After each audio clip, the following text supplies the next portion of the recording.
All right, welcome to Coffee with Marcus and Mark. And in this show, we are going to talk to you about what's happening in the markets and how we are trading it. So today is Monday, October 24th.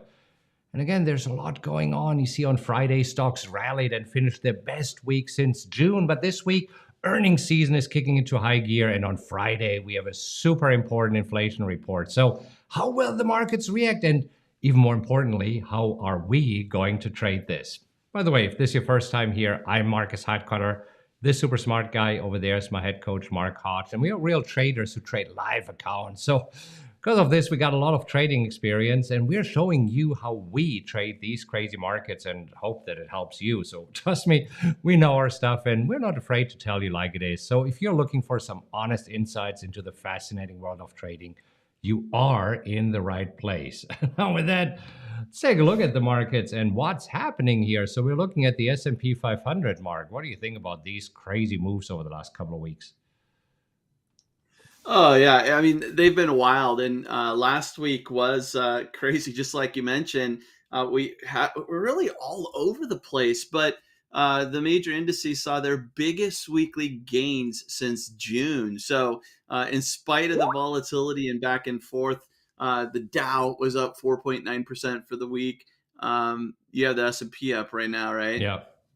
So S&P up 4.7 for the week, and at least so far, there's a little bit of follow through. It seems so. So the key question is this massive reversal that we saw after the bad inflation data, is this really the bottom right now? Will we rally from there or what's happening? Well, I, this is anybody's guess, right? I wouldn't want to say, hey, this is a bottom. However, such a major sharp reversal in the market like that is typically what we see when there's a little bit of a panic and then buyers step in. And we talked about it when we were in Cayman. Marcus, you saw some data that said this type of move, this type of reversals only happen a handful of times, and typically it's down the next day, which it was, and then at the end of the week it's positive, which it was, and then at the end of the week, or the end of the month, excuse me, it's positive, which we'll have to see. Yeah, we'll have to see. So, I mean, right now there's basically three things moving the markets right now. And I mean, over the weekend we had some news out of China that President Xi will run for another term or will actually be in charge for the next 5 years. So this is where everybody says, okay, so some Chinese tech stocks are getting hammered this morning, like Baba, JD.com, because he has been cracking down on this. But then the other big focus is earnings. And we have a big earnings week, right? I mean, this is where earnings kick into high gear this week. Yeah, I mean the focus is definitely going to be on earnings, and you know what? It's kind of interesting, Marcus, because did anybody really think that the situation in China was going to be different? I didn't hear that there was any alternative to President Xi becoming the next president. I thought that's kind of guaranteed when you're dealing with that type of government. So it's weird that there's so much of a reaction, at least with Chinese stocks, in my opinion. And there is a little bit of a carryover there, but in the U.S., definitely all about earnings this week. Yeah, so tomorrow we have General Motors, Coca-Cola, UPS, JetBlue, all before the bell. Tomorrow afternoon, then we have Google, Microsoft, Mattel reporting. Then on Wednesday, we have Meta reporting, Facebook. Then on Thursday, we have Apple and Amazon reporting. So really, really big week. And then also on Friday, we have the core PCE. Let's talk about this for a moment. Let me just bring up the economic calendar. So Friday, that's kind of the big one, the core PCE Sure. price index. Yeah, and I mean, this is where, in addition to earnings, the Fed interest rates, what the Fed will do is the next big item that traders are focused on. And PCE price index is a key measure of inflation that the Fed looks at in addition to CPI and PPI data. You could argue that it's the most favorable indicator or data point that the Fed looks at for inflation. Yeah, and it's also the last data point that they get before their meeting, because if you look at the countdown to the FOMC, we're only 9 days away.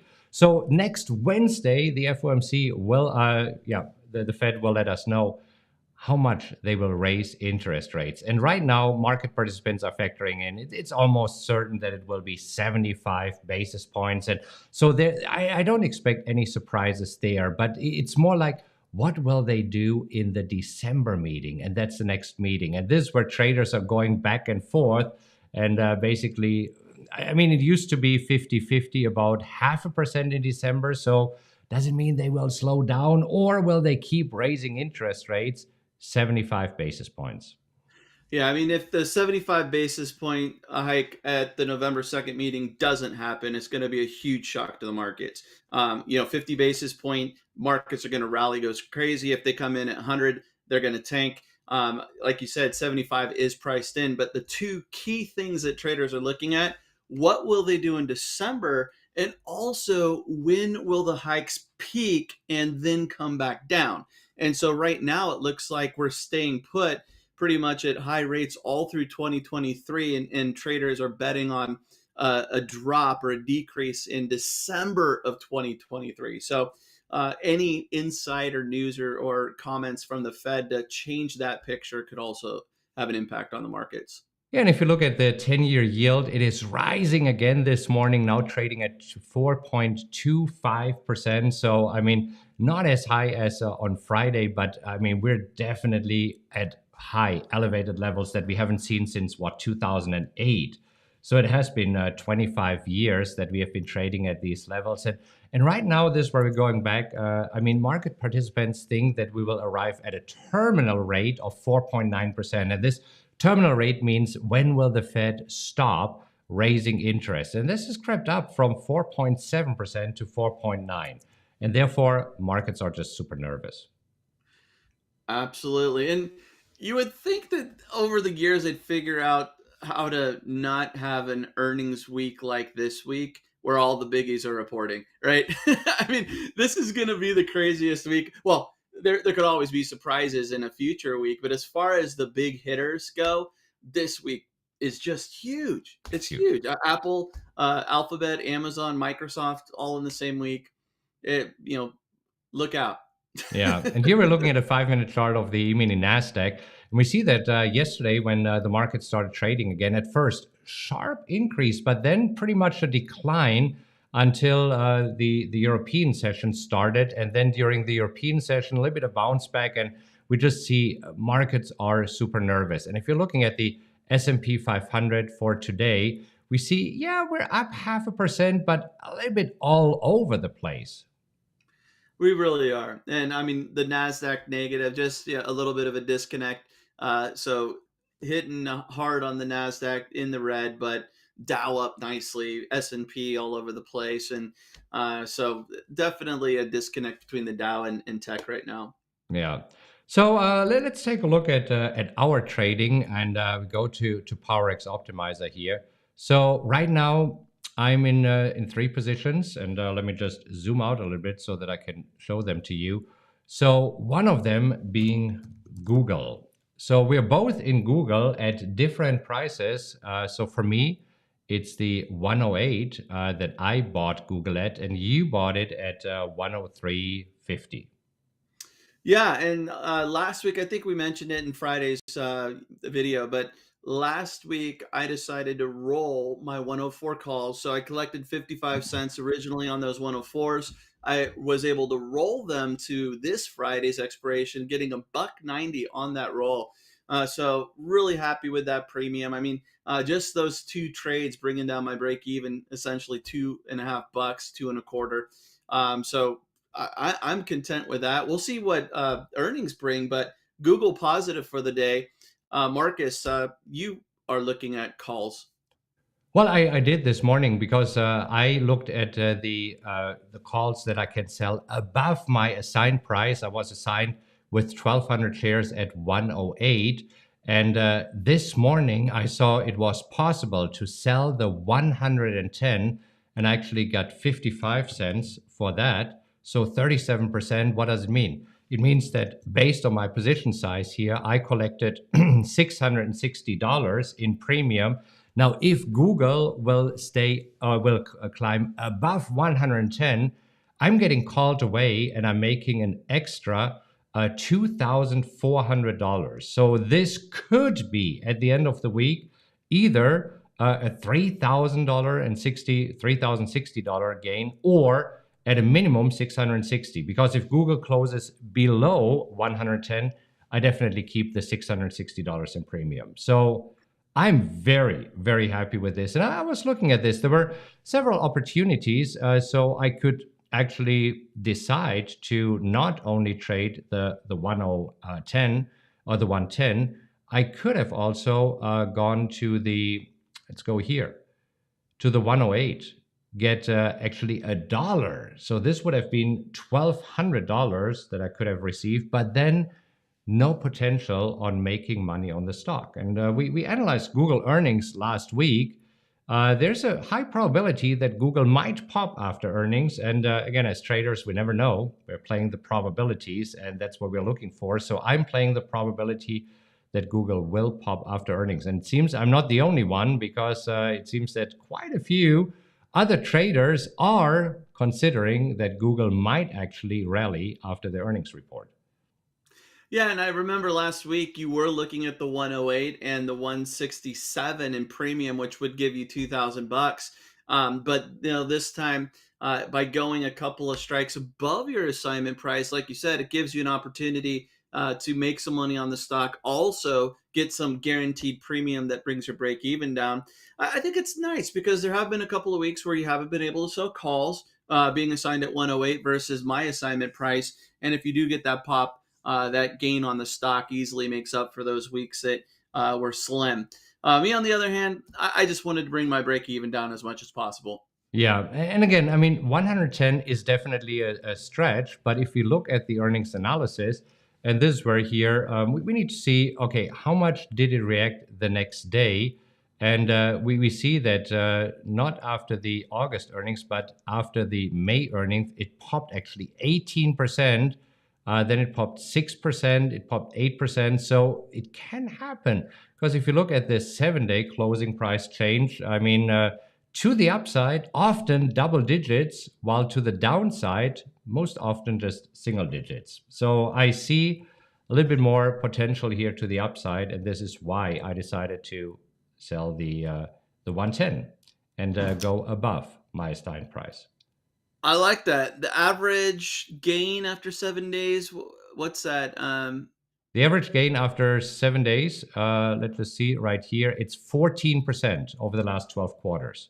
There you go. $14. Google at 114. Boom. Done. There it is.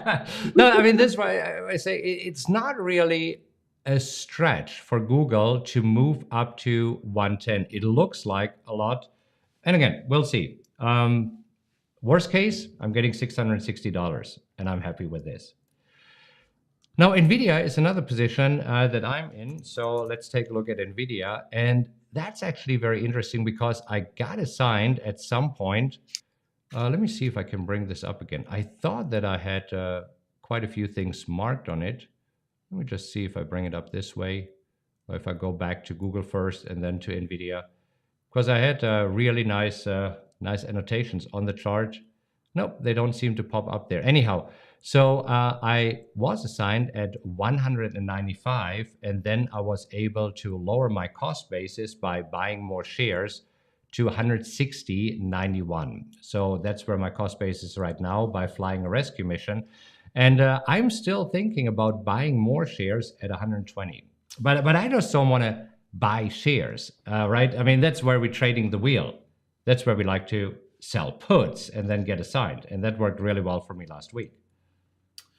Yeah, you were able to get some real nice premium. I know you were watching it again today, and NVIDIA hanging in there.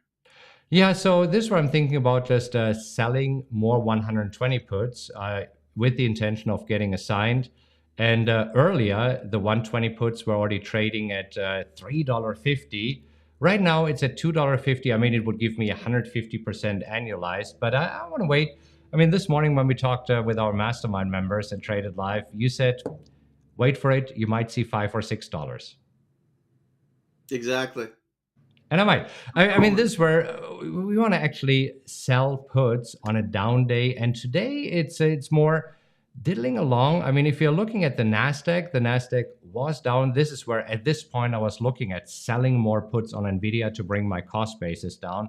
But then right now it rallied back up almost where we opened, and the Nasdaq is trying to push positive for the day.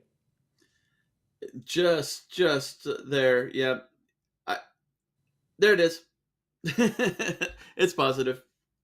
Oh, not for me yet. It was Oh, positive. Oh, almost there. Okay, 0. Okay, I was well, you looking get the at idea. future.